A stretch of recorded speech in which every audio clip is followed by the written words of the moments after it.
Guys, অনেকদিন পর আমি যাচ্ছি এই ছাদে ফটোশ্যুট করতে। তো এখানে অনেক সময় অনেকভাবেই ফটোশ্যুট করি আমি। আমার পকেটে ক্যানন 5D আছে। তো এখানে ফটোশ্যুট করতে আসে অনেকেই, আমিও আসি প্রায় সময়। দেখেন প্লেসটা কত সুন্দর, ওয়েদার এত সুন্দর ওয়েদারে এখানে আমরা ফটোশ্যুট করতে আসি। তো এখানে দাঁড়ান, ক্যামেরাটা আমি বাইর করি। ও কে ভাই, কি করছেন আপনি? এদিকে এসো, এদিকে এদিকে এদিকে এদিকে এসো। কে তুমি? ভাই আমার নাম তুমি কে ভাই? হাওয়া ভাই। হাওয়া, তুমি কি করছো ভাই? ভাই আমি শীত দেখে দর্শক দেখতে পাচ্ছেন কি করছে, দেখি দেখি এগুলো কি?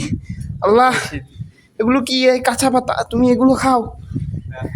এগুলো না ভাই, আমি এগুলো খাই। এগুলো খাও ভালো না। কেন খাও তুমি এগুলো? ভাই যার জীবনে প্যারা সেই। ও তাই? তোমার অনেক প্যারা। আমারও তো প্যারা, আমারও কি করা উচিত? আমারও খাওয়া। তাই ভাই, এগুলো খাওয়া তো ভালো না। এগুলো খাও কেন তুমি? এগুলো ছেড়ে দাও ভাই, এগুলো খাওয়া ভালো না। ভাই আপনি খাবেন? না ভাই, আমি এগুলো খাই না। ডল ডল ভাই, ডল ডল তাড়াতাড়ি ভাই, স্টিকটা খালি কর। তাড়াতাড়ি ডল ডল ডল ভাই। ভাই সেই সেই না ভাই।